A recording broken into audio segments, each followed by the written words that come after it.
Welcome to the Rosny College series of electronics videos. In this video I'll be discussing resistors, how they're made and some of the critical concepts involved with using them. Most of the resistors that we use are the 1/4 watt. So they have 4 bands on them, these ones. The 3 bands are for the value and the 4th band is for the tolerance. So on the back of all of the booklets that we use would be this page and a diagram to help you understand it. Okay. So the first 2 bands are the first 2 digits in our colour.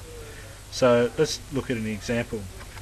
I have a 47k ohm resistor, so that means the first 2 numbers is 4 and 7. So the first band is yellow and then the second band is violet. Now 47k is multiplied by 1000, isn't it? 47,000. So if I multiply by 1000, I'll see that is into this band here, which corresponds to an orange. So 47k would be yellow, violet, orange. Another example is a 1k. 1000 ohms is the first 2 digits, so the 1 and 0. So 1 being brown and 0 being black. So it'd be brown, black, and then so that's 10 multiplied by 100 gives 1000. So 10 times 100 is 1000 or 1k. So a 1k resistor is brown, black, and then red. Sometimes we want to look at values which are smaller than 10 ohms or so, and in that case we use gold as the 3rd band. That means divided by 10. So a 4.7 ohm resistor would be yellow, violet, and then gold, because we want 47 divided by 10 is 4.7. And likewise, and these are quite rare, we can get even smaller resistors where the 3rd band is silver, and that means divide by 100. So these are resistors that are less than 1 ohm. So a 0.56 ohm resistor would be 5 being green, 6 being blue, so it'd be green then blue and then silver for divide by 100. 56 divided by 100 is 0.56. The 4th band is the tolerance band, which you can think of in 2 ways. It's the accuracy of how accurate the resistor is made. So as with everything manufactured, it is extremely difficult to make it so that it's exactly right. So I would have a very hard time making a 1000 ohm resistor to exactly 1000 ohms. So, and manufacturers are no different. So what they have chosen to do instead is to manufacture them to as close to possible to that value, and then give them a maximum tolerated error.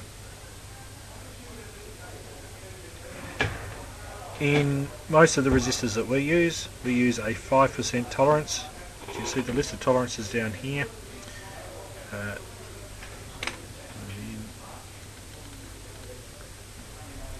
So for ours, which the 4th band is gold, the maximum tolerance is 5%,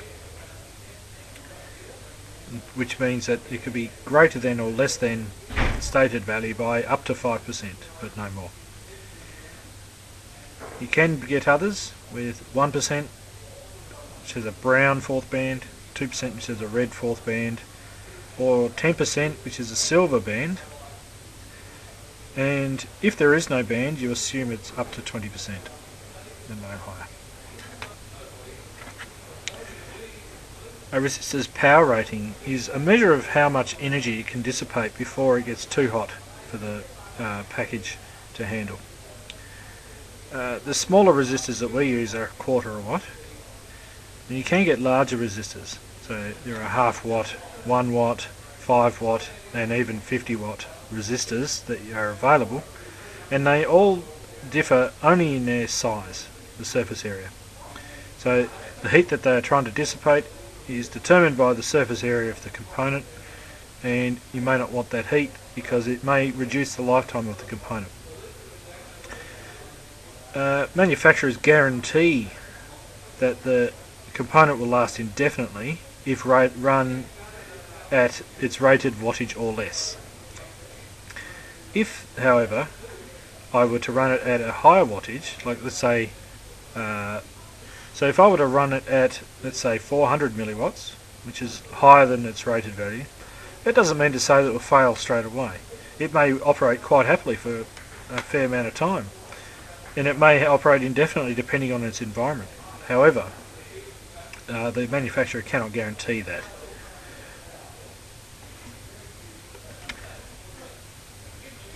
When calculating a resistance, we may need to incorporate the resistor's tolerance into our calculations. For example, if we have a component which cannot exceed 10 milliamps and we calculate the resistance at 10 milliamps, we're not taking into account the fact that the resistor may actually be less than its stated value. Best way to deal with that is to either add or reduce 5% from your maximum rated current, or you could calculate the resistor's value and add 5% to it to ensure that it doesn't fail, because very often we'll do a resistor calculation where we will not have a value that fits on our E12 series, and so we would simply choose a larger of the two resistors rather than the closer. The E12 series comes about based on the fact that it's probably impractical, or it is impractical to manufacture every single value of resistor. Not to mention it'd be very difficult to find them. The E12 series can be found on the bottom left of this page, or here is a list of the colour codes for each of those E12 series that we carry here at Rosny College.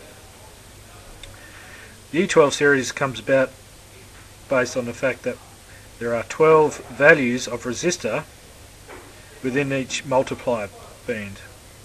So there's a 10 ohm, a 12 ohm, a 15 ohm, 18 and so on, right through to 82 ohms. And then once we get to 100 ohms, notice that we've just gone up by a multiple of 10 with each one of these, and so on. You can see that pattern here in that the first two colours of each of these boxes, or for each resistor in these boxes, is the same for here and here and so on. So the 10 ohm resistor is brown, black, black, a 100 ohm resistor is brown, black, brown, and a 1000 ohm resistor is a brown, black, red. So the first two colours are always the same because the first two digits are the same. The only difference between this is the multiplier colour. When you're calculating a resistor's value and then asked to select from an E12 series, all you need to do is calculate the value, and if the actual value is unimportant, you can select the closest. However, if you're trying to protect something from overcurrent, say for example you cannot exceed the 10 milliamps of the component, then depending on the configuration of the resistor, but usually they're in series, you would go up a value of. So for example, if I calculated I need a 500 ohm resistor, I could either choose a 470 or a 560. Now 470 is closer, however 560 will allow less current through, so that is the resistor I would choose. And that would also allow me some room for error with my tolerance.